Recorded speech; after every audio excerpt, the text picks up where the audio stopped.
أعوذ بالله السميع العلي العظيم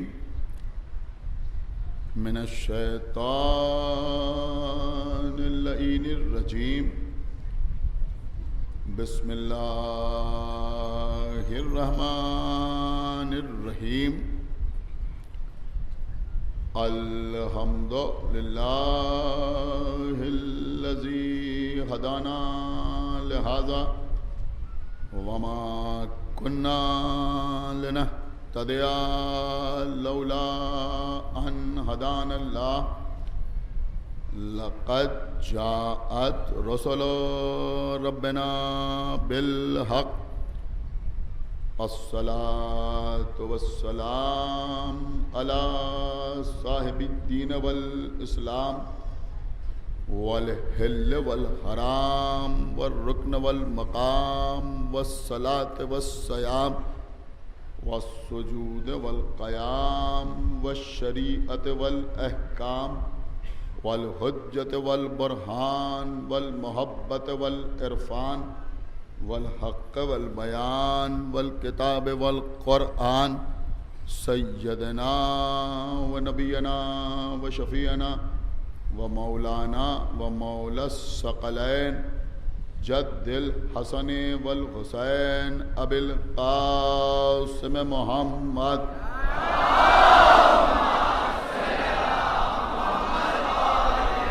وعلى أهل بيته الطيبين الطاهرين المعصومين المظلومين المنتخبين المنتجبين الذين أذهب الله عنهم الرجس وطهرهم تطهيرا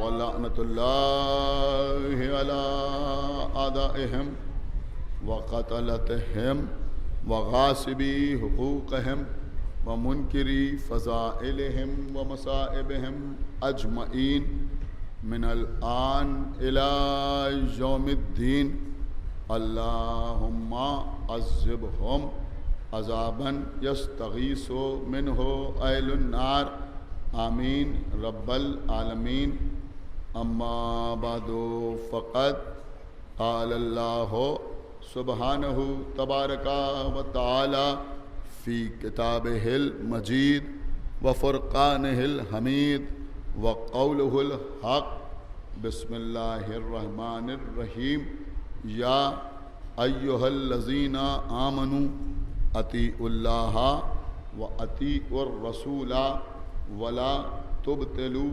أعمالكم صلوات محمد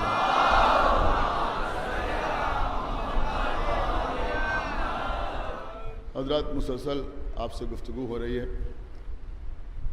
سورہ محمد جو قرآن کا 47واں سورہ ہے اس کی 33ویں آیت ہے جس میں ارشاد اقدس الہی ہو رہا ہے یا ایھا الذین آمنوا اے ایمان لانے والے اطیعوا اللہ اللہ کی اطاعت کرو و اطیعوا الرسول اور رسول کی اطاعت کرو ولا تبطلوا اعمالکم اور اپنے اعمال کو باطل نہ کرو صرف کلمہ پڑھ کر لا الہ الا اللہ کہہ کر محمد رسول اللہ اپنی زبان پر جاری کر کے اظہار ایمان کر دینا کافی نہیں کلمہ پڑھنے کے بعد اللہ اور رسول کی اطاعت ہم پر لازم اور واجب قرار دی گئی اور ان دونوں اطاعتوں کا سب سے بڑا فائدہ یہ بتایا گیا کہ اگر تم اللہ اور اس کے رسول کی اطاعت کرو گے تو تمہارے کیے ہوئے اعمال باطل نہیں ہوں گے اس کے بعد بھی ایک اطاعت کا حکم سورہ نساء کی آیت میں دیا گیا وہ انشاءاللہ کل یا پرسوں کی مجلس میں آپ کی خدمت میں تفصیل کے ساتھ درس کیا جائے گا اس وقت عرض یہ کرنا ہے کہ اللہ کی اطاعت ہم پر لازم و واجب ہے۔ امام معصوم نے ارشاد فرمایا کہ اگر جنت کا وعدہ اور عذاب الہی کا خوف نہ بھی بیان کیا جاتا تب بھی اللہ نے ہمیں جو نعمتیں عطا کی ہیں اس کے شکرانے کے طور پر ہمیں اللہ کی نماز یا اللہ کی عبادت کرنا چاہیے۔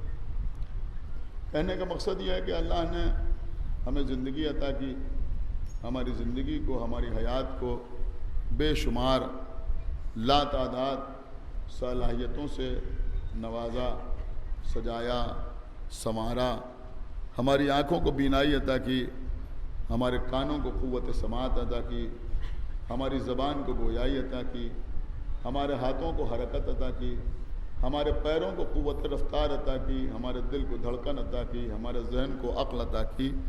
تو ان ساری نعمتوں کا شکریہ کم سے کم اللہ کی عبادت کی شکل میں ہمیں ادا کرنا چاہیے۔ لیکن یہ اس کا کرم ہے، یہ اس کے رحمان اور رحیم ہونے کا ثبوت ہے کہ اس نے اس کا بھی انتظام کیا کہ ہم صرف تم پر عبادت کو واجب نہیں قرار دیں گے بلکہ کسی کو اس بات پر بھی معین کریں گے کہ وہ تمہیں ہر نماز سے پہلے یاد دلائے کہ وقت نماز آ گیا۔ ایک صلوات پڑھے بر محمد۔ اور توجہ آپ حضرات کی چاہتا ہوں، آپ مجھے بتائیں کہ اذان کی ضرورت ہی کیا تھی؟ انسان کو خود ہی ہوش ہونا چاہیے تھا کہ یہ وقت نماز ہے، ہم نماز پڑھیں۔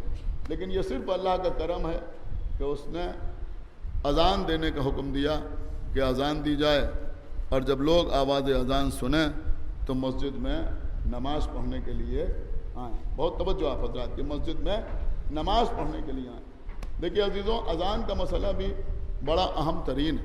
کچھ باتیں ایسی ہوتی ہیں جس کو ہم دیکھ رہے ہیں، لہذا بیان کرنا ضروری ہے۔ قبلہ بہت توجہ کے ساتھ آپ سماعت فرمائیے گا، یہ اذان کسی معمولی شے کا نام نہیں، کسی ہلکی شے کا نام اذان نہیں۔ بہت توجہ آپ حضرات کی۔ ہمارے یہاں کچھ ماحول ایسا ہو گیا ہے کہ جو کچھ نہیں کرتا اسے مؤذن بنا دیا جائے۔ صلوات پڑھے بر محمد وآل محمد۔ آپ مجھے معاف فرمائے جو بات میں آپ کی خدمت میں عرض کر رہا ہوں، میں غلط تو نہیں عرض کر رہا ہوں۔ انہوں نے کہا یہ بیچارہ کوئی کام نہیں کرتا لہذا ایسے مؤذن بنا دیا جائے۔ بہت توجہ آپ حضرات کی، بیچاروں کو مؤذن بنایا نہیں جاتا۔ کچھ غور کر رہے ہیں آپ یا نہیں غور کر رہے ہیں؟ میں کیا عرض کر رہا ہوں، بیچاروں کو مؤذن بنانے کی ضرورت نہیں ہے۔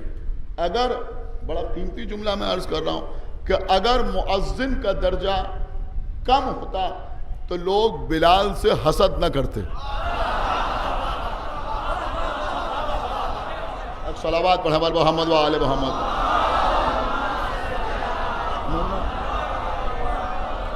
ان چیزوں کو جاننا ضروری ہے۔ مؤذن کسے بنایا جائے، مؤذن کسے بنایا جائے؟ دیکھیں عزیزوں، خالی اپنی فیس بک یا واٹس ایپ کی ڈی پی میں کسی کا فوٹو لگا دینا کافی نہیں ہے۔ بہت توجہ آپ حضرات کی چاہتا ہوں، تھوڑا سا پڑھیے بھی، معلوم بھی کیجئے۔ ایک صلوات پڑھے بر محمد وآل محمد۔ خالی اتنا کافی نہیں ہے، آپ تحفۃ العوام پڑھیں، توضیح المسائل پڑھیں۔ مؤذن کے لیے کیا احکامات ہیں، اذان کیسے دی جائے، کس طرح سے دی جائے۔ ہر کس و ناقص کو مؤذن نہیں بنایا جائے گا بلکہ مؤذن اسے بنایا جائے گا کہ جو عادل ہو۔ آپ کچھ غور کر رہے ہیں میں کیا عرض کر رہا ہوں؟ مؤذن اسے بنایا جائے گا جو عادل ہو۔ عدالت شرط، جیسے نماز پڑھانے والے کے لیے عدالت شرط ہے، ایسے ہی اذان دینے والے کے لیے بھی عدالت شرط ہے، عدالت شرط ہے۔ اس کا مطلب یہ ہوا کہ اللہ یہ چاہتا ہے کہ احکامات مسجد، یا یوں سمجھیں کہ مسجد کے انتظامات سے بد کرداروں کو دور رکھا جائے۔ سمجھنا؟ آپ ایک صلوات پڑھے بر محمد وآل محمد۔ سنیے میری بات جو میں عرض کر رہا ہوں، جیسے نماز پڑھانے والے کے لیے عدالت شرط ہے، بالکل اسی طرح سے اذان دینے والے کے لیے بھی عدالت شرط ہے۔ عدالت کا مطلب کیا ہے؟ کہ عدالت کا مطلب یہ ہے کہ وہ گناہان کبیرہ نہ کرتا، گناہان صغیرہ پر اصرار نہ کرتا، وقت نماز کا، وقت اذان کا باقاعدہ اس کو علم ہو، کیا سن رہے ہیں آپ؟ اور جو جملے ادا کرے وہ عربی زبان میں صحیح تلفظ کے ساتھ ادا کرے. سمجھ رہے؟ ایک صلوات پڑھے بر محمد وآلہ. صحیح تلفظ سے. دیکھیں یہ میرا کام نہیں ہے، میں کہیں نماز نہیں پڑھاتا، لیکن میں جو عرض کر رہا ہوں اس کے اوپر غور فرمائیں. میں بچوں کے لیے عرض کر رہا ہوں کہ اگر مسجد میں اذان دینے کا شوق ہے تو کم سے کم ایک بار کسی پڑھے لکھے آدمی کے سامنے جا کر اس کو اذان سنا دیجئے کہ آپ صحیح دے رہے ہیں یا غلط دے رہے ہیں. ایک صلوات پڑھے بر محمد وآلہ محمد. ایک صلوات اور پڑھے بر محمد وآلہ محمد پر. یہ ہماری قوم کی عزت کا مسئلہ ہے، لہذا میں نے یہ بات آپ کی خدمت میں عرض کی. مؤذن کا مرتبہ کیا ہے؟ کہ مؤذن کا مرتبہ یہ ہے کہ جو اذان دے وہ عادل ہو، وہ کسی بلند جگہ پر کھڑے ہو کے اذان دے. دیکھیں اب لاؤڈ اسپیکر آ گیا، کچھ مسائل بدل گئے، لیکن حکم یہ ہے کہ وہ کسی بلند جگہ پر کھڑے ہو کر اذان دے. اس کے لیے کوئی بلند جگہ بنائی جائے مؤذن کے لیے کہ وہاں کھڑے ہو کے اذان دے. کچھ غور کیا آپ نے مؤذن کا مرتبہ کیا ہے؟ آپ ماشاءاللہ مسجد میں جاتے ہیں، اکثر مسجد میں نماز پڑھانے والے کے لیے نشیب بنایا جاتا ہے.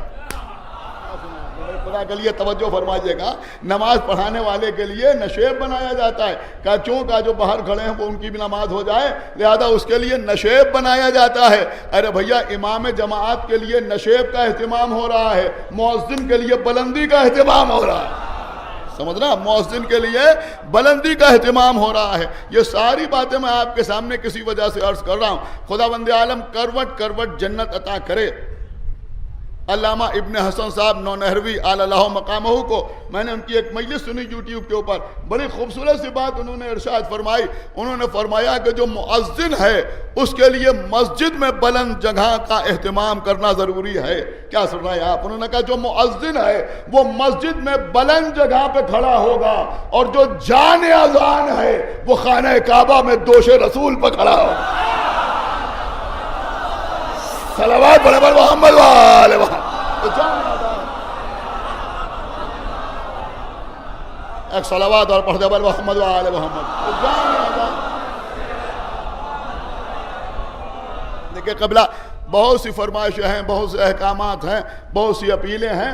بہرحال عزیزوں اہتمام کیا گیا ہے، ڈسٹ بن رکھوائے گئے ہیں یہاں باہر بھی اور وکٹوریا اسٹریٹ کے اوپر بھی. مومنین سے گزارش ہے کہ وہ صفائی کا مکمل طور پر خیال رکھیں، صفائی کا خیال رکھیں، اور جو تبرک نوش فرمائیں تو جو ڈسپوزیبل وغیرہ چیزیں ہیں ان کو ادھر ادھر نہ ڈالیں، بلکہ ڈسٹ بن کا باقاعدہ اہتمام ہے اسی کے اندر ڈالیں. اور یہ بتائیں کہ یہ قوم صاف ستھری قوم ہے. آپ نے شاید محسوس نہیں کیا میں کیا عرض کر گیا. بھیا یہ صاف ستھری قوم ہے، اس لیے کہ النظافت من الایمان. کیا سن رہے ہیں؟ النظافت من الایمان مطلب کیا ہوا؟ عام طور پہ آپ لکھا ہوا دیکھتے ہیں، اور میں سمجھتا ہوں کہ یہ ایسی حدیث ہے جو مسلمانوں کے ہر فرقے کی سمجھ میں آتی ہے کہ صفائی نصف ایمان ہے. النظافت من الایمان. حالانکہ اگر ترجمہ کیا جائے گا تو یہی ہوگا کہ ایمان میں سے ہے، لیکن عام طور پہ لوگ ترجمہ کرتے ہیں کہ صفائی کیا ہے، کہ یہ نصف ایمان ہے، صفائی نصف ایمان ہے.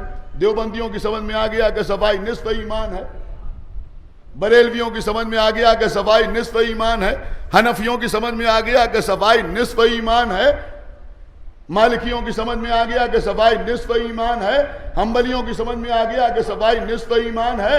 73 فرقوں کی سمجھ میں آتا ہے کہ صفائی نصف ایمان ہے. ہمیں شکایت تو یہی ہے کہ جو نصف ایمان ہے وہ تو سمجھ میں آ جاتا ہے، اور جو کل ایمان ہے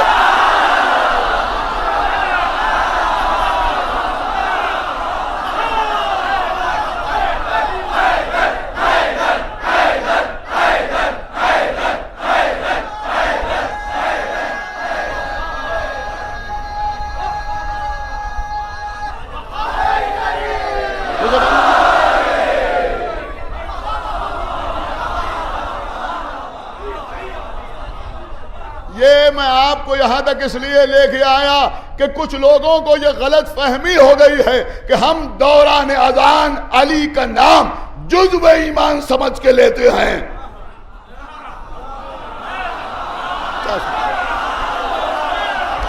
ہم علی کا نام جزو ایمان سمجھ کے لیتے ہیں. ارے کہاں کی بکواس کر رہے ہو؟ ہم جہاں بھی علی کا نام لیتے ہیں کل ایمان سمجھ.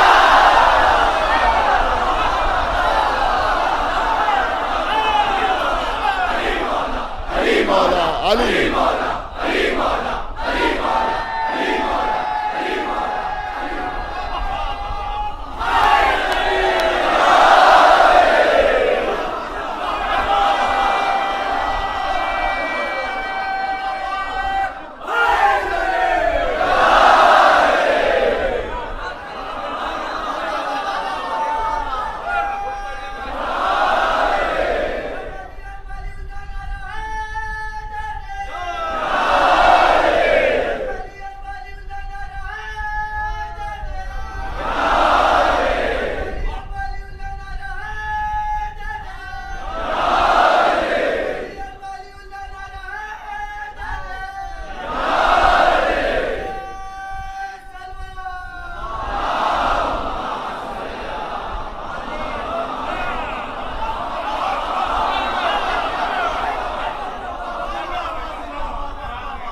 سنیے قبلہ، صاف ستھرے رہیے، صفائی کا مکمل خیال رکھیے. میں بار بار عرض کر رہا ہوں صفائی کا مکمل خیال رکھیے. ہم خیال نہ رکھیں گے تو کون خیال رکھے گا؟ ہم علی کے ماننے والے ہیں. النظافۃ من الایمان، النظافۃ من الایمان. میرے خیال میں میرے بزرگ بھی دعاؤں میں یاد رکھیں گے کہ اس حدیث سے میں نے کیا نکتہ نکال کے آپ کی خدمت پہ پیش کیا. النظافۃ من الایمان، صفائی کیا ہے؟ کہ یہ نصف ایمان ہے. علی کون ہے؟ کہ کل ایمان ہے. علی کل ایمان ہے. یہی سبب ہے کہ جہاں کسی قسم کی گندگی ہوتی ہے وہ علی سمجھ میں نہیں آتا.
بھیا میں صرف آپ کو متوجہ کر رہا ہوں کہ اذان کے احکامات بھی پڑھیے. اذان دی جائے تو کیسے دی جائے؟ اذان تمام کرنے کے بعد ماشاءاللہ آپ نماز پڑھتے ہیں، سبحان اللہ.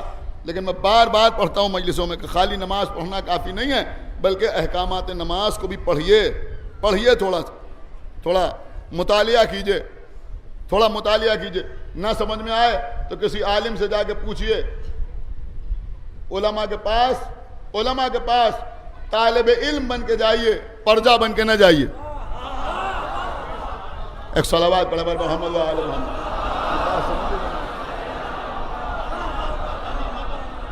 کسی کو اچھا لگے یا برا لگے، لیکن طالب علم بن کے جائیے، ان سے پوچھئے، مسائل پوچھئے، معاملات پوچھئے، دین کے بارے میں سوال کیجئے، اہل بیت کے بارے میں سوال کیجئے. اور یہ بھی سمجھ لیجئے عزیزوں کہ کوئی ضروری نہیں ہے کہ آپ کے ہر سوال کا جواب کوئی دے ہی دے. یہ سمجھ لیجئے جو میں عرض کر رہا ہوں، یہ کوئی ضروری نہیں ہے کہ آپ کے ہر سوال کا جواب کوئی دے ہی دے. اور یہ بھی ضروری نہیں ہے کہ اگر آپ کے ایک سوال کا جواب کوئی نہ دے سکے تو آپ کہیں اسے کچھ نہیں آتا.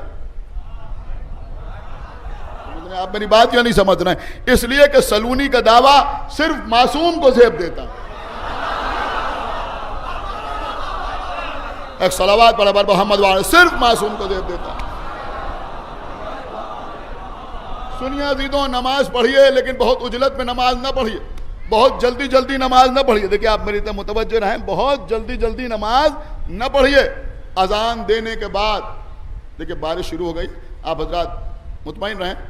تو میں عرض کر رہا تھا کہ نماز میں اذان دینے کے بعد اذان اور اقامت کے درمیان وقفہ رکھنے کا حکم ہے.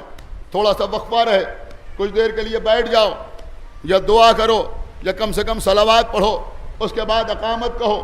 لیکن جب نماز کے لیے اذان دی جاتی ہے، دیکھیے آپ میری طرف متوجہ رہیں، جب نماز کے لیے اذان دی جاتی ہے تو اس اذان میں پہلے عقیدہ بیان ہوتا ہے. دیکھو ہو سکتا ہے یہ بات آپ کی سنی ہوئی ہو، لیکن میں عرض کچھ اور کرنا چاہتا ہوں، میں کہیں آپ کو لے کے جانا چاہتا ہوں. تو اس سے پہلے عقیدہ بیان ہوتا ہے. 4 مرتبہ کہو اللہ اکبر، 4 مرتبہ کہو اللہ اکبر. 4 مرتبہ اللہ اکبر اس لیے کہو کہ جو مسجد میں آئے وہ اپنے گھر میں اپنا غرور اور تکبر چھوڑ کے آئے. ہائے ہائے ہائے، کیا عرض کر گیا میں بھائی. 4 مرتبہ اللہ کی کبریائی کا اعلان کرو تاکہ جو آئے وہ غرور اور تکبر کو گھر میں چھوڑ کے آئے. اس کے بعد کہو اشہد ان لا الہ الا اللہ. کیوں اشہد ان لا الہ الا اللہ کہو؟ کہ اگر مشرک ہے تو مسجد میں نہ آئے. آپ نہیں سن رہے. پھر کہو اشہد ان محمد رسول اللہ. اگر کافر ہے، محمد کو اللہ کا رسول نہیں مانتا، تو اس کو مسجد میں آنے کی ضرورت نہیں ہے. اب آپ کی سنی ہوئی بات ہے، لیکن میں اس لیے عرض کر رہا ہوں کہ میں کہیں آپ کو لے جانا چاہتا ہوں. اب 2 بار کہو اشہد ان علی ولی اللہ. 2 بار کہو اشہد ان علی ولی اللہ، تاکہ جو حسب و نسب کے صحیح ہو وہی مسجد میں آئے.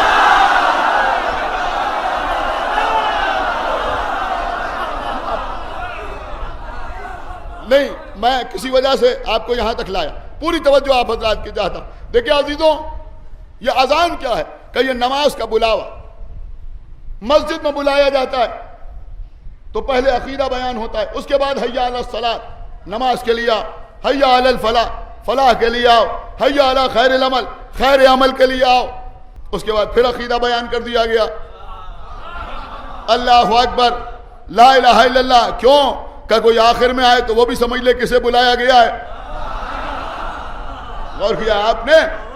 لیکن جب مجلس امام حسین کا اعلان ہوتا ہے، دیکھیں میری بات سمجھیے، میرے خیال میں بارش بھی رک گئی، مولا کا کرم ہے، پوری توجہ آپ حضرات کی چاہتا ہوں. لیکن جب مجلس امام حسین کا انکار ہوتا ہے تو اعلان ہوتا ہے، تو مجلس امام حسین کا اعلان چاہے وہ پوسٹر کی شکل میں ہو، بینر کی شکل میں ہو، پیمفلیٹ کی شکل میں ہو، دیوار پر چسپا ہو، لوگوں کے درمیان بانٹا جا رہا ہو، یا واٹس ایپ پر یا فیس بک پر پوسٹ کیا جا رہا ہو، یا کوئی مائک سے اعلان کیا جا رہا ہو، تو اس میں کبھی کوئی شرط نہیں لگائی جاتی.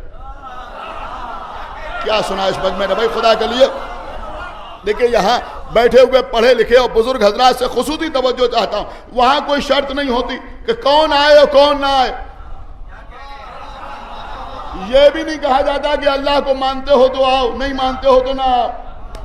محمد کو اللہ کا رسول مانتے ہو تو آؤ، نہ مانتے ہو تو نہ آؤ.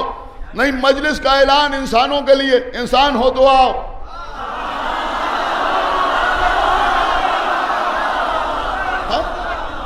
کیا سنا آپ نے؟ مجلس کا اعلان انسانوں کے لیے کہ انسان ہو تو آؤ، انسان ہو تو آؤ. میں بہت دور آپ کو لے جانا چاہتا ہوں. آپ مجھے بتائیے کہ نماز کے اعلان میں اور مجلس کے اعلان میں فرق کیا ہے؟ وہاں اتنی شرطیں کیوں، یہاں کوئی شرط کیوں نہیں؟ مجھے احساس ہے کہ اس جملے پر شاید زیادہ داد نہ ملے، لیکن میں چاہتا ہوں کہ اس جملے کو عام کیا جائے، لوگوں تک پہنچایا جائے کہ اذان میں اور مجلس کے اعلان میں فرق کیا ہے. اور توجہ آپ حضرات کی، اذان میں اور مجلس کے اعلان میں فرق کیا ہے؟ دیکھیے، اذان ہے دعوت عمل، مجلس ہے دعوت ایمان.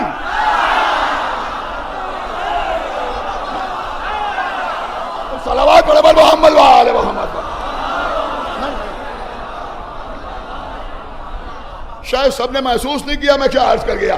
بھیا نماز ہے، اذان ہے دعوت عمل، اور مجلس کیا ہے؟ یہ دعوت عمل نہیں ہے، یہ ہے دعوت ایمان.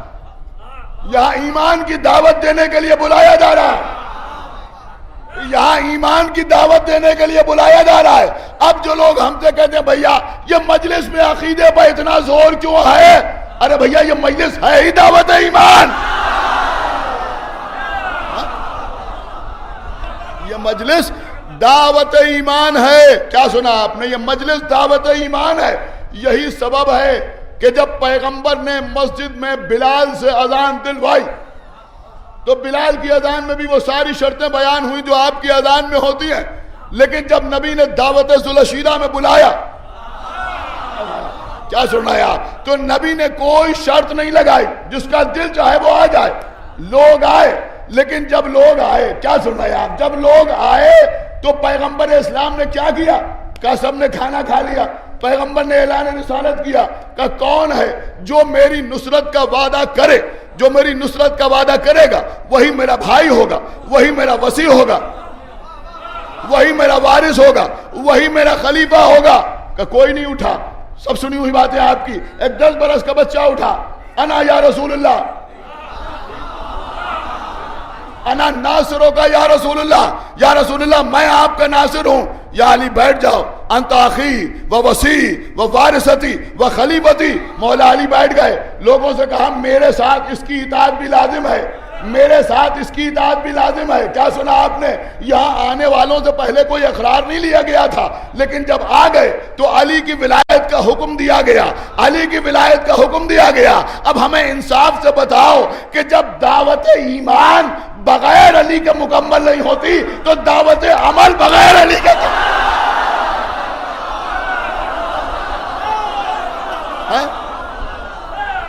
ایک صلوات پر عمل محمد و آل محمد.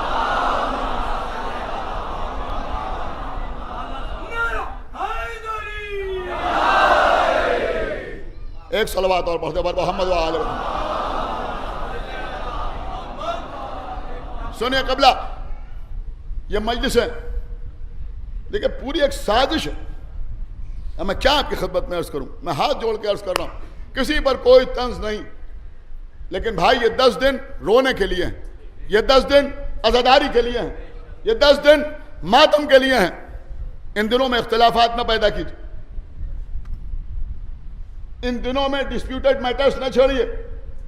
میں کچھ عرض کر رہا ہوں، ہمیں کوئی شکایت نہیں ہوتی.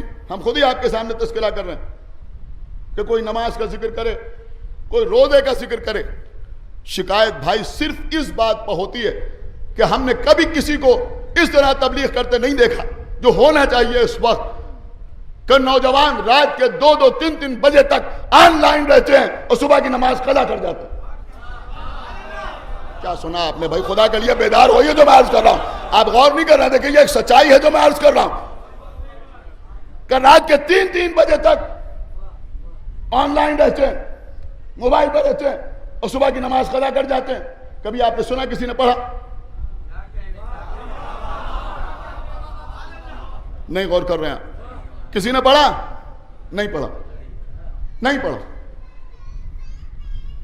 دیر رات تک. لیکن مجھے مجبوری ہے پڑھنا، اس لیے کہ میں اہل بیت اطہار کے حق کو فراموش نہیں کر سکتا. دیر رات تک IPL دیکھتے رہتے ہیں.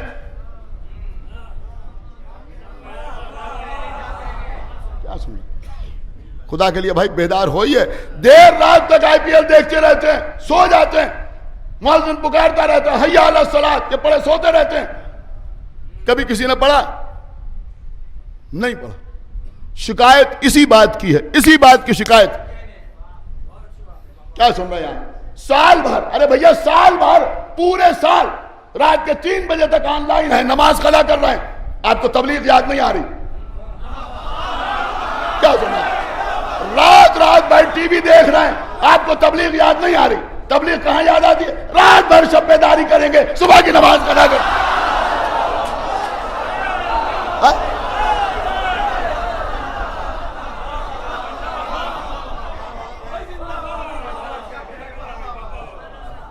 شکایت جو ہے وہ اسی بات کی، اور کسی بات کی شکایت نہیں، اور کسی بات کی شکایت نہیں.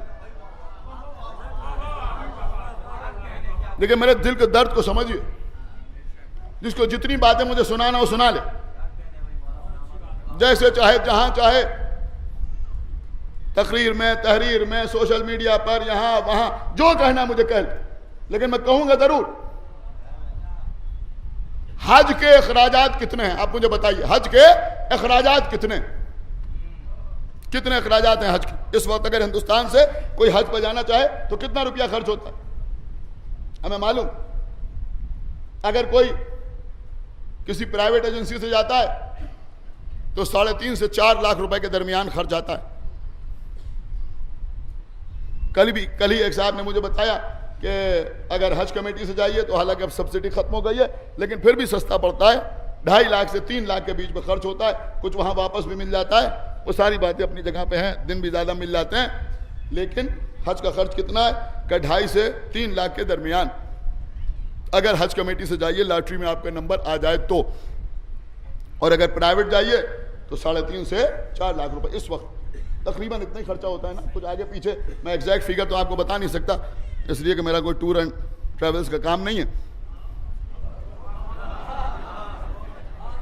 لیکن میرے خیال میں آپ میری بات سمجھ رہے ہیں جو میں عرض کر رہا ہوں. زیارت میں کتنا خرچ ہوتا ہے؟ دیکھیں شکایت کس بات پہ ہوتی ہے. زیارت میں کتنا خرچ ہوتا ہے؟ اگر ایران, عراق, شام تینوں جگہ آپ جائیں اس وقت تو زیادہ تر جو پیکیجز ہوتے ہیں وہ 1 لاکھ سے 1,20,000 کے درمیان ہوتے ہیں. 1 لاکھ, 1,10,000, 1,20,000 روپیہ خرچ ہو رہا. حج میں کتنا خرچ ہے؟ 2.5 سے 3 لاکھ کے بیچ میں, 3.5 سے 4 لاکھ کے بیچ میں. غور کر رہے ہیں آپ؟ زیارت میں کتنا خرچ ہے؟ 1 لاکھ, 1.25 لاکھ روپیہ. لیکن لوگ پریشان کس بات پہ ہیں؟ کہ پریشان اس بات پہ ہیں کہ لوگ زیارت پہ جا رہے ہیں, حج پہ نہیں جا رہے. ارے بھیا سیدھی بات ہے یا نہیں ہے؟ زیارت پہ خرچ ہو رہا ہے 1,20,000, حج میں خرچ ہو رہا ہے 2.5 لاکھ سے زیادہ. تو جب 2.5 لاکھ ہے ہی نہیں تو جائے گا کیسے؟ دیکھیں میں شرعی مسئلہ آپ کے سامنے بیان کر رہا ہوں. جب مستطیع ہوگا تبھی تو حج پہ جائے گا, تبھی تو حج پہ جائے گا. اب جس ظاہر کو دیکھا کچھ لوگوں کا منہ بننے لگا, لیکن زیارت پہ جاتے ہیں حج پہ نہیں جاتے, زیارت پہ جاتے ہیں حج پہ نہیں جاتے. اما جب کسی کی 5 لاکھ کی کار میں بیٹھتے ہو تو اس سے پوچھتے ہو کہ تم نے حج کیا جو کار خریدی؟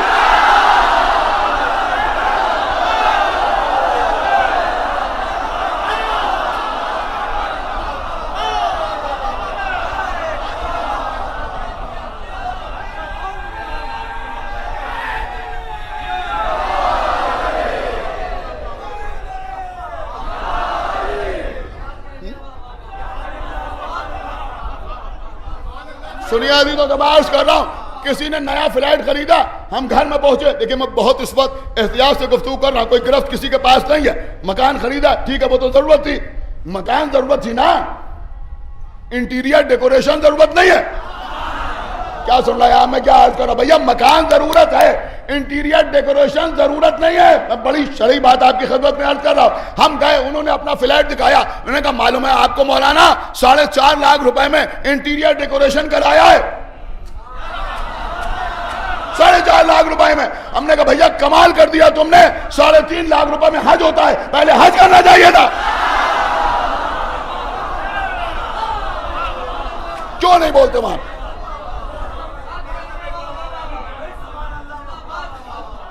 صلوات پڑھا پر محمد وآل محمد. کیوں نہیں بولتے وہاں پہ بھائی؟ سب کچھ یہیں کیوں یاد آ رہا ہے؟ سب کچھ یہیں کیوں یاد آ رہا ہے, وہاں کچھ یاد کیوں نہیں آ رہا؟ اس کا مطلب یہ ہے کہ مقصد تبلیغ عمل نہیں ہے, مقصد مخالفت اذا ہے. سمجھ رہے ہیں آپ؟ تو عزیزوں یہ ازائے امام حسین علیہ الصلوۃ والسلام, خدا کے لیے اس کی مخالفت نہ کرو. یہ مجلس امام حسین علیہ الصلوۃ والسلام اسی فرش اعضاء سے نہ معلوم کتنے بے نمازی بن جاتے ہیں, اسی فرش اعضاء سے نہ معلوم کتنے بے روزہ دار بن جاتے ہیں, اسی فرش اعضاء سے نہ معلوم کتنے لوگ یہ ارادہ کر کے اٹھتے ہیں کہ اب ہم داڑھی نہیں منائیں گے. کیا سن رہے ہیں آپ؟ اسی فرش اعضاء سے نہ معلوم کتنے لوگ ارادہ کر کے اٹھتے ہیں کہ اس سال ہم حج کے لیے ضرور جائیں گے. یہی فرش اعضاء ہے کہ جو انسان میں عمل کی تحریک پیدا کرتا ہے. سنیے عزیزو، اس لیے کہ یہ حسین ابن علی کی مجلس ہے جو دین بچانے والے ہیں. مجھے شاعر کا نام نہیں معلوم، لیکن 6 مصرے کسی شاعر نے بڑے غضب کے کہے. اب دیکھتا ہوں کون خاموش رہے گا. شاعر کہتا ہے کہ وقت آخر لب شبیر سے آتی تھی صدا،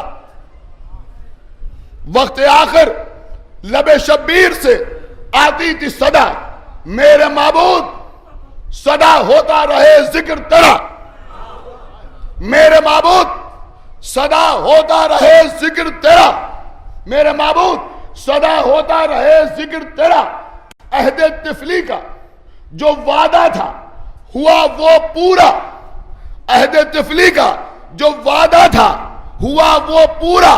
تیرا بندہ ہوں میں پھر کرتا ہوں تجھ سے وعدہ، تیرا بندہ ہوں میں پھر کرتا ہوں تجھ سے وعدہ.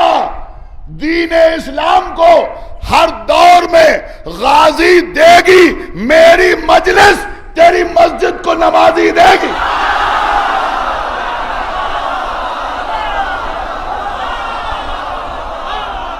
میری مجلس،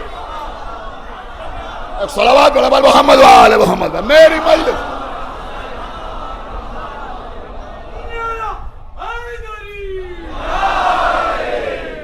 ایک صلوات اور پڑھے محمد و آل محمد. یہ مجلس امام حسین ہے کیا بیکار کی بکواس لگا رکھی ہے؟ 1000 آدمی ہم تمہارے سامنے ایسے لا کے کھڑے کر دیں جو یہ کہیں گے کہ ہم مجلس میں گئے ہم نے نماز پڑھنا شروع کر دی. کوئی ایک آدمی لا کے دکھاؤ جو یہ کہے کہ ہم پابندی سے نماز پڑھتے تھے، جب سے مجلس سنی نماز پڑھنا چھوڑ دی. کوئی ایک آدمی لا کے دکھاؤ. یہ ازا کے خلاف ایک پروپیگنڈا ہے جو دشمنوں کی طرف سے ہوتا ہے. کبھی کبھی اس میں ہمارے لوگ بھی متاثر ہو جاتے ہیں.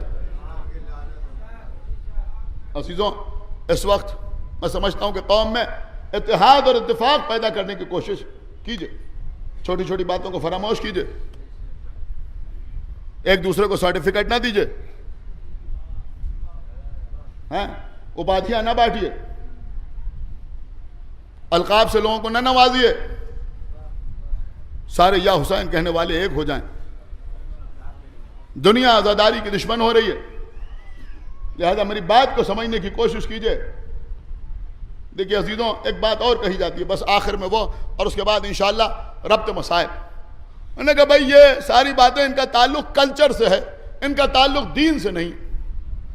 آپ بھائی سمجھے ہی نہیں، تبلیغ کا مقصد ہی نہیں سمجھے آپ. ہو سکتا ہے بہت سی چیزیں عزاداری میں ایسی شامل ہوں جن کا تعلق ہمارے کلچر سے ہو، ہم انکار نہیں کر رہے ہیں، لیکن ہم ایک بات آپ کی خدمت میں پیش کر رہے ہیں. آپ مجھے بتائیے اللہ نے جناب داؤد کو لہن کیوں عطا کیا؟ لہن کا، آواز کا، ترنم کا دین سے کیا تعلق؟ آپ غور نہیں کر رہے، میں کیا عرض کر رہا ہوں، دین سے کیا تعلق؟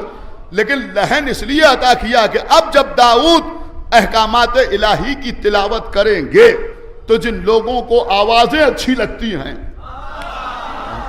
سن رہے ہیں آپ یا نہیں سن رہے ہیں بھائی، جن کو آوازیں اچھی لگتی ہیں وہ بھی آئیں گے سننے کے لیے. اب اسی اچھی آواز میں ان کے سامنے اللہ کا ذکر ہوگا، آئیں گے آواز سننے کے لیے، جائیں گے ذکر علی سن کے. کچھ غور کیا آپ نے یا نہیں غور کیا؟ ارے بھیا حیرت تو ایسی بات پہ ہے کہ لہن داؤدی سمجھ میں آتا ہے، سوسخانی سمجھ میں نہیں آتے. میں کیا عرض کر گیا عزیزوں، بڑی اہم بات میں آپ کی خدمت میں عرض کر گیا. دیکھیں عزیزوں، یہ بھی ایک تبلیغ کا طریقہ ہے. جناب ابو طالب نے جو دیوان ہے جناب ابو طالب کا پڑھیے گا، اس کا تعلق ادب سے ہے، ظاہر بظاہر دین سے تعلق نہیں ہے، ایک ادبی سرمایہ ہے.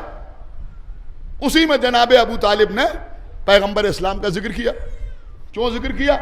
کہ جن کو ادبی ذوق ہے وہ اس کلام کو پڑھیں، اور جب ادبی ذوق ہے جن کو ہے وہ کلام کو پڑھیں گے اور اس پہ محمد کا تذکرہ سنیں گے تو ادب کے راستے سے دین تک آئیں گے. لیکن میں کہاں لے جا رہا ہوں آپ کو؟ آپ شاید بالکل توجہ نہیں فرما رہے، کہیں اور ہے آپ کا ذہن. یعنی آئیں گے ادب کے راستے سے مگر پہنچیں گے دین تک. غور کر رہے ہیں آپ؟ یہ جناب ابو طالب کی حکمت تھی. اور آگے بڑھیے. سید رضی نے مولا علی کا کلام جمع کیا. سید رضی نے مولا علی کا کلام جمع کیا، لیکن جب سید رضی نے مولا علی کا کلام جمع کیا تو اس مجموعے کا نام نہج الہدایہ نہیں رکھا۔ کیا سن رہا ہے یہ مجمع؟ خدا کے لیے بھائی بیدار ہوئیے، اس مجموعے کا نام نہج الہدایہ نہیں رکھا، بلکہ اس کا نام رکھا نہج البلاغہ۔ اگر نام نہج الہدایہ رکھتے تو یہ نام مذہبی کہلاتا۔ کیا سن رہا ہے یہ مجمع بھائی؟ خدا کے لیے تھوڑا سا بیدار ہوئیے۔ نام رکھا نہج البلاغہ، یہ ادبی نام ہے، مذہبی نام نہیں ہے، ادبی نام۔ کیوں ادبی نام رکھا؟ کہ اگر نہج الہدایہ نام رکھ دیتے تو نہج البلاغہ خالی مومنین تک محدود رہتی۔ چونکہ اس کا نام نہج البلاغہ رکھا، لہذا نہج البلاغہ پر جتنی ریسرچز مومنین کی ہے اس سے کہیں زیادہ ریسرچز ان لوگوں کی ہے جن کا اسلام سے کوئی تعلق نہیں۔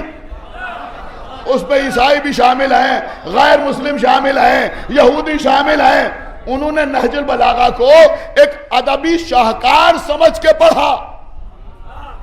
کیا سن رہے ہیں آپ؟ ادبی شاہکار سمجھ کے پڑھا، لیکن جب گبن نے پڑھا تو اس کی سمجھ میں آیا کہ بھئی علی نے جیسے بیان کر دیا،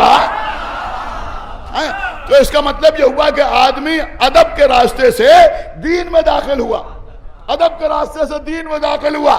دیکھیں بس میں نے بات کو تمام کیا۔ حق زہرا کی وکالت ہمارے خون میں شامل ہے، پوری توجہ آپ حضرات کی چاہتا ہوں۔ تو اس کا مطلب یہ ہوا کہ کبھی کبھی نام ایسے رکھے جاتے ہیں کہ لوگوں کی سمجھ میں آئے کہ یہ ادبی چیز ہے، اور جب قریب آئیں تو مذہب ان کے سامنے ہو۔ شاید اسی لیے ہمارے بزرگوں نے بہت سوچ سمجھ کر بی بی سیدہ کے معجزے کا نام، کیا سننا ہے، معجزہ نہیں رکھا، بی بی سیدہ کی کہانی۔ ہائے ہائے ہائے، غور نہیں کیا آپ نے؟ بی بی سیدہ کی کہانی نہیں غور کر رہا۔ اگر معجزہ کہا جائے گا تو یہ شیعوں تک محدود رہے گا، کہانی کہا جائے گا تو سب پڑھیں گے۔ ایک صلوات پڑھیں محمد وآل محمد۔ یہ کم اپ سے کیا جائیں ہیں؟ دوسرے بھی پڑھیں گے، اور جب پڑھیں گے بی بی زہرا کی معجز نمائی سے آشنا ہوں گے تو اسلام کی طرف نہ آئیں گے تو پھر کہاں جائیں گے؟ اس لیے کہ جب معلوم ہوگا کہ مردہ کو زندہ کرنے والی رسول کی بیٹی ہے تو رسول ہی تک تو آئیں گے نا، کہیں اور تو نہ جائیں گے۔ آج 6 محرم ہمارے گھروں میں بچوں کو منتیں بھی پہنائی جاتی ہیں۔ سوچ سمجھ کے لوگ منہ کھولا کریں۔ ہم کو ہمارے ماں باپ بچپن میں ہتکڑی پہناتے تھے یا نہیں؟ بولیے بیڑی پہناتے تھے یا نہیں؟ کوئی نئی چیز تو نہیں ہو رہی، کوئی نیا کام تو نہیں ہو رہا، کیوں پریشان ہو رہا؟ تمہارے ماں باپ نے تمہیں ہتکڑی بیڑی پہنائی یا نہیں پہنائی؟ گلے میں توق پہنایا یا نہیں پہنایا؟ دیکھیں یہی محرم تو ہے، اسی میں تو یہ سارے کام انجام دیے جاتے ہیں۔ بچوں کو سکا بنایا جاتا ہے یا نہیں بنایا جاتا؟ انتہا یہ ہے کہ ہمارے یہاں بچوں کو فقیر بنایا جاتا ہے کہ یہ مولا کے فقیر ہے۔ لوگ پریشان ہو گئے، یہ فقیر کیوں بنایا جا رہا ہے؟ بس آخری جملہ باب فضائل میں ہم تو پوچھتے ہیں یہ بچوں کو فقیر کیوں بنایا جا رہا ہے؟ ہماری سمجھ میں نہیں آتا۔ اما ہمارے بزرگوں سے پوچھنے سے پہلے اللہ سے پوچھو اس نے اپنے فرشتوں کو فقیر کیوں بنایا؟ اپنے فرشتوں کو اہل بیت کے در کا فقیر کیوں بنایا؟ جو فرشتے آ رہے ہیں مسکین بن کے آ رہے ہیں، یتیم بن کے آ رہے ہیں، اسیر بن کے آ رہے ہیں۔ ارے ہمارے ماں باپ ہمیں بچپن میں اہل بیت کا فقیر اس لیے بناتے تھے کہ ان کو زندگی میں اہل بیت کے علاوہ کسی اور کے سامنے ہاتھ نہ پھیلانا پڑے، اس لیے بنایا جاتا ہے۔ ان ساری چیزوں کی روح کو سمجھنے کی ضرورت ہے۔ ہر چیز پہ یوں ہی منہ کھول دینے کی ضرورت نہیں ہے کہ یہ ہماری سمجھ میں نہیں آتا اور وہ ہماری سمجھ میں نہیں آتا۔ بس عزیز بات تمام ہو رہی۔ آج 6 محرم،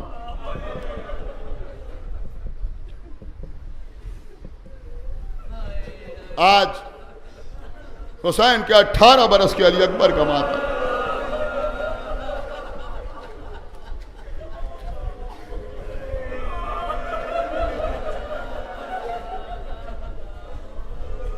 18 سال کے علی اکبر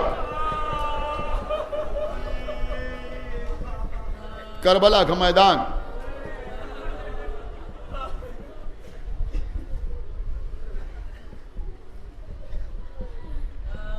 علی اکبر بار بار امام حسین سے اجازت مانگتے رہے. جب حضرت عباس کا خون میں بھرا ہوا علم بھی آ گیا،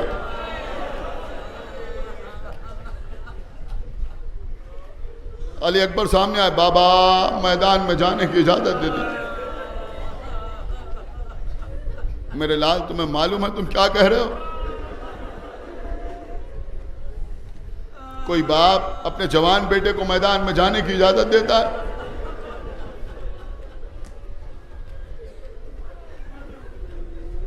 اے بابا، اب دشمنوں کے تانے نہیں سنے جاتے. بیٹا جاؤ، پہلے اپنی پھوپھی اور اپنی ماں سے اجازت دے لو. علی اکبر خیمے میں آئے،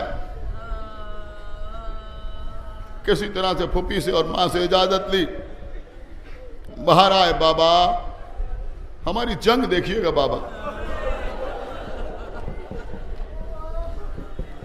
کوشش کروں گا عزیزوں کہ میں پڑھ لے جاؤں.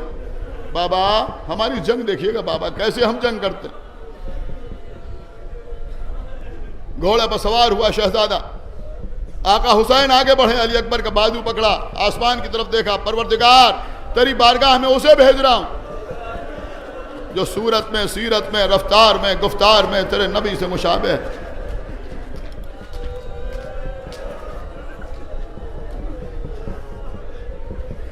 شہزادے نے گھوڑے کو آگے بڑھایا. چند قدم چلے تھے کہ محسوس ہوا کہ کوئی پیچھے پیچھے چلا آ رہا ہے. گھوڑے کو روکا، پیچھے پلٹ کے دیکھا، آقا حسین ٹوٹی ہوئی کمر کو پکڑے ہوئے. یا بنیا مہلن مہلا، یا بنیا مہلن مہلا. میرے لال آہستہ آہستہ آہستہ آہستہ آہستہ آہستہ رکے.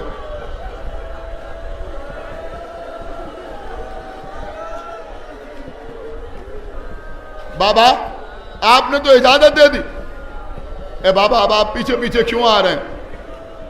عزیزو مصائب تو پڑھنے کی ضرورت ہی نہیں ہے. اگر اس حسین کے ایک جملے کا ادراک ہو جائے، کیا مظلومی بھرا جملہ ہے. میرے لال کاش تم صاحب اولاد ہو.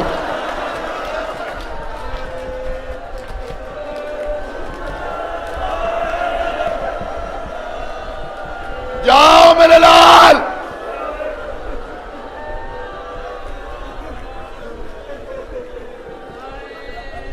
لیکن میرے لال مڑ مڑ کے دیکھتے جانا. شہزادہ میدان میں آیا، رجس پڑا، جنگ کرنا شروع کی علی اکبر نے. حسین ایک بلندی پہ کھڑے ہوئے. سبحان اللہ، کیا کہنا میرے لال، جزاک اللہ، ماشاءاللہ. داد شجاعت آقا حسین دے رہے ہیں. علی اکبر میدان جنگ میں جنگ کر رہے ہیں. ایک مرتبہ علی اکبر واپس ہوئے. آقا حسین آگے بڑھے. میرے لال کیا بات ہے؟ کہا بابا پیاس مارے ڈالتی. علی اکبر سے زیادہ کون جانتا تھا کہ خیمے میں پانی نہیں ہے. یہ کیا کہنے کے لیے آئے؟ شاید حسین کی تشنگی کی شدت کو بتانے کے لیے آئے. بابا پیاس مارے ڈالتی ہے. میرے لال اپنی زبان میرے دہن میں دے دو. علی اکبر نے اپنی زبان حسین کے دہن میں دی. یہ کہہ کے باہر نکالی. بابا آپ کی زبان میں تو کانٹے پڑے ہوئے.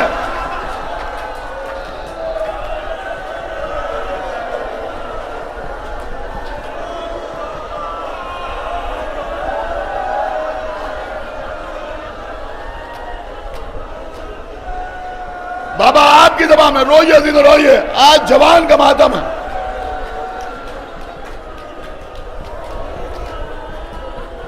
خدا آپ کے بچوں کو زندہ و سلامت رکھے. خداوند عالم ان نوجوانوں کو ہر عرضی و سماوی بلا سے محفوظ رکھے.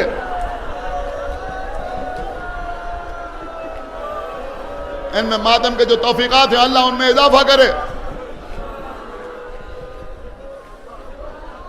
انگوٹھی اتاری عقیق کی. بیٹا یہ انگوٹھی منہ میں رکھ لو. جاؤ بیٹا، اب تمہارے جد تمہیں آب کوثر سے سیراب کریں گے. علی اکبر واپس ہوئے. امام پھر اسی بلندی پہ آگے کھڑے ہوئے. اب حسین علی اکبر کی جنگ دیکھ رہے. عزیزو آپ منظر سنیں گے. حسین بلندی پہ کھڑے ہوئے جنگ دیکھ رہے. خیمے کے در پر ام لیلہ کھڑی ہوئی حسین کا چہرہ دیکھ رہے. یا میں یوں کہہ دوں کہ ام لیلہ حسین کے چہرے کے آئینے میں اپنے لال کی جنگ دیکھ رہے. خیمے کے اندر بی بی زینب مصلی پر بیٹھی ہوئی علی اکبر کے لیے دعا کر رہی ہیں. ہر دعا پر زینب کے پیچھے کھڑی ہوئی سکینہ آمین کہہ رہی ہیں. علی اکبر کی جنگ جاری ہے. اور راوی کہتا ہے کہ میں نے دیکھا کہ 3 دن کا پیاسا نوجوان ایسی شدت سے جنگ کر رہا ہے کہ محسوس ہوتا تھا کہ شاید لشکر میں کسی کو چھوڑے گا نہیں. عزیزوں راوی کہتا ہے کہ میں کچھ قریب پہنچا یہ دیکھنے کے لیے کہ یہ کون سی طاقت ہے, کون سا جذبہ ہے جو علی اکبر اس شدت کے ساتھ جنگ کر رہے ہیں. یہ کہتا ہے جب میں قریب پہنچا تو میں نے سنا کہ شہزادہ تلوار چلا رہا تھا. لیکن انشاءاللہ اب آپ سر پیٹ کر روئیں گے. شہزادہ تلوار چلا رہا تھا اور یہ کہتا جاتا تھا اب ان میں جو بچے گا وہ میرے بابا سے لڑے گا.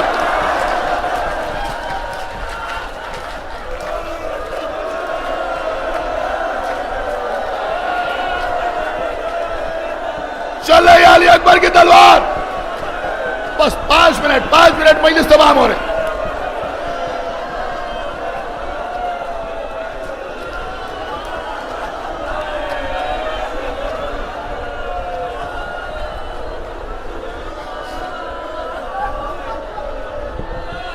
عزیزو آج 6 محرم. آج کے علاوہ اتنی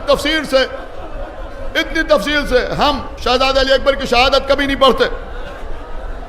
آج ہی پڑھتے ہیں. میں ایک گزارش کروں گا تمام حضرات سے کہ میں مصائب پڑھ رہا ہوں علی اکبر کی. روئیے, ماتم کر کے روئیے. ایک جملہ کہوں, سینے پر ہاتھ مار کے یا کم سے کم سینے پر ہاتھ رکھ کے مصائب سنیے تاکہ اکبر کے مصائب کا اندازہ ہو سکے. علی اکبر کے مصائب کا اندازہ ہو سکے. خدا لعنت کرے سنان ابن انس نے نیزہ چلایا. نیزہ علی اکبر کے سینے پر لگا. یہ ملعون آگے بڑھا, نیزے کو نکالنا چاہتا تھا لیکن نیزہ اس طرح سے پائبند ہو چکا تھا. اس نے کوشش کی, نیزہ نکلا تو آنی سینے میں ٹوٹ گئی. میدان سے آواز آئی یا بتا علیکہ من السلام. اے بابا آپ پر میرا آخری سلام. دے لیجئے پرسا, اللہ آپ کو سلامت رکھے. یا بتا علیکہ من السلام. اے بابا آپ پر ہمارا آخری سلام.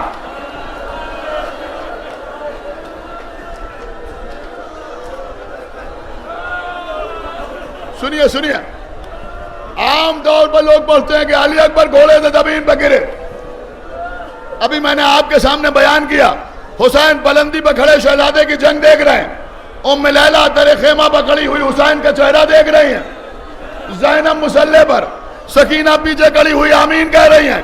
خالی علی اکبر نہیں گرے, میدان میں اکبر گرے, بلندی پر حسین گرے, در خیمہ پر ام لیلہ گری, مصلی پر زینب گری, پیچھے سکینہ.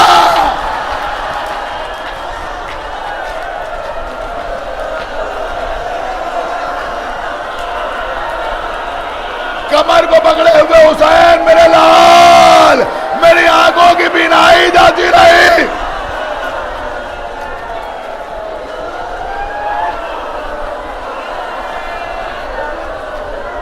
تنہا حسین تنہا آگے بڑھے, ٹھوکر لگی, گرے پھر اٹھے, پھر گرے پھر اٹھے, پھر گرے پھر اٹھے.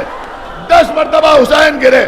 ہر مرتبہ آواز دے رہا آئینہ آئینہ علی, آئینہ آئینہ علی, آئینہ آئینہ علی. اے میرے لال تم کہاں ہو, اے میرے لال تم کہاں ہو. جب آخری بار گرے تو چند قدم کے فاصلے پر علی اکبر تھے. آپ سنتے رہتے ہیں کہ اب حسین میں اٹھنے کی تاب نہ رہی, کوہنیوں کے بل چلتے ہوئے علی اکبر کے قریب پہنچے. آنکھوں میں اندھیرا چھایا ہوا. میرے لال کہاں زخم لگا ہے, کہاں زخم لگا ہے؟ بابا بابا. نیزے کی ہنی سینے میں ٹوٹ گئی. بابا بابا نیزے کی ہنی سینے میں ٹوٹ گئی. امام حسین نے ایک ہاتھ علی اکبر کے سینے پر رکھا, گھٹنے کو زمین پر ٹیکا, برچی نکالنا چاہتے تھے. ایک مرتبہ شہزادے نے کہا بابا بابا بابا برچی بعد میں نکالیے گا. اے بابا رک جائیے, اے بابا رک جائیے. کہا بیٹا کیا بات ہے؟ کہا بابا نہ معلوم کتنی جگہ آپ گرے ہیں. اے بابا چہرے پر گرد ہے. اے بابا پہلے میں اپنے ہاتھوں سے آپ کے چہرے